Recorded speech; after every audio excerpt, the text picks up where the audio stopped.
சுந்தரி வந்து ஒரு பிளான் போடுறாங்க. எப்படியாவது வந்து இந்த கல்யாணத்தை நிறுத்தணும். வந்து அனுவுக்கும் ஆகாஷ்க்கும் வந்து கல்யாணம் நடக்கக்கூடாது அப்படின்னு சொல்லிட்டு யோசிக்கிறாங்க. உடனே வந்து ஒரு புரோகிதரை கூப்பிட்டு இந்த மாதிரி வந்து வீட்டில் வந்து ஜாதகம் பார்ப்பாங்க. அதில் வந்து நீங்கள் என்ன பண்ணுறீங்கன்னா, இந்த மாதிரி 2 பேருக்கு கல்யாணமே நடக்கக்கூடாது. கல்யாணம் நடந்தால் வந்து ஆகாஷ் உயிருக்கு ஆபத்துன்னு சொல்லிடுங்க அப்படின்னு சொல்லிட்டு சொல்லிடுறாங்க. அதன்படி அவரும் வந்து வீட்டில் வந்து இந்த மாதிரி கல்யாணம் நடக்கக்கூடாது. 2 பேரோட ஜாதகமும் வந்து பொருந்தலை. அதனால் வந்து ஆகாஷோட உயிருக்கு ஆபத்து, இந்த பொண்ணை கல்யாணம் பண்ணான்ற மாதிரி சொல்லிடுறாரு. அதை கேட்டு எல்லாருமே அதிர்ச்சி அடைகிறாங்க. இப்படி சொன்னால் எப்படி அப்படின்னு எதாவது பரிகாரம் இருக்கா அப்படின்னு சொல்லிட்டு பாட்டி வந்து கேட்குறாங்க. லட்சுமி பாட்டி அதெல்லாம் ஒன்றுமே கிடையாது, இவங்க 2 பேர் சேர்த்து வச்சா அப்புறம் அவ்வளோதான் முடிஞ்சு போச்சுக்காது அப்படின்ற மாதிரி சொல்லிட்டு போயிடுறாரு. அதை கேட்டு வந்து இந்த கல்யாணம் நடக்கவே கூடாது. பார்த்தீங்களா அத்தை, நீங்கள் கொண்டு வந்த வந்து பொண்ணு எப்படி இருக்கான்னு சொல்லிட்டு நான் எவ்வளோ சொன்னேன், யாராவது என் பேச்சு கேட்டிங்களா? இவன் தான் அடம்பிடிச்சான். இப்போ இவன் இல்லாமல் நான் என்ன பண்ணுவேன்? என் பையன் உயிருக்கு ஆபத்துன போது நான் எப்படி கல்யாணத்துக்கு சம்மதிக்க முடியும் அப்படின்னு சொல்லிட்டு சுந்தரி நாடகம் போடுறாங்க. அதெல்லாம் கேட்டு எல்லாருமே அதிர்ச்சி அடைகிறாங்க. அணுவால் தாங்கிக்கவே முடியல. அணு பயங்கரமாக கதறி கதறி அழறாங்க. பார்த்தா அபி வந்து என்ன பண்ணுறதுன்னு தெரியாமல் தவிக்கிறாங்க. ஆகாஷ் வந்து என்னால் உயிரோடு வாழவே முடியாது அணு இல்லாமல் அப்படின்ற மாதிரி சொல்கிறாரு. அதை கேட்டு வந்து ராகவ் வந்து என்ன முடிவு எடுக்கிறதுன்னு தெரியாமல் யோசிக்கிறாரு. எப்படியாவது நீ கவலைப்படாதரா, இந்த கல்யாணம் நடக்கும், அதுக்கு ஏதாவது கண்டிப்பாக பண்ணுவேன் அப்படின்னு சொல்லிட்டு நம்பிக்கை கொடுக்குறாரு நம்ம ராகவ் ஆகாஷ்க்கு.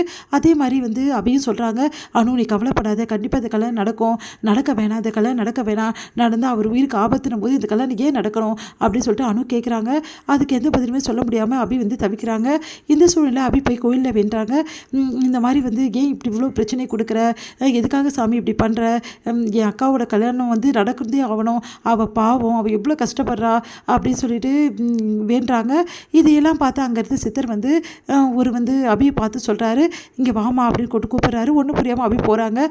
உனக்கு என்ன, உன் அக்காவோட கல்யாணம் நடக்கணுமா, நின்று போச்சா, சதிகாரங்க சதி பண்ணி உன் அக்காவோட கல்யாணத்தை நிறுத்திட்டாங்க, நீ கவலைப்படாத, இதுக்கெல்லாம் தீர்வு இருக்குது அப்படின்னு சொன்னோன்னே அதிர்ச்சி அடைகிறாங்க. சொல்லுங்கள் சாமி என்ன தீர்வு இருக்குது அப்படின்னோடனே, இந்த மாதிரி நான் சொல்கிற இடத்துக்கு போ, அங்கே உனக்கு எல்லா தீர்வுமே அங்கே கிடைக்கும் அப்படின்னும் போது அதிர்ச்சி அடைகிறாங்க.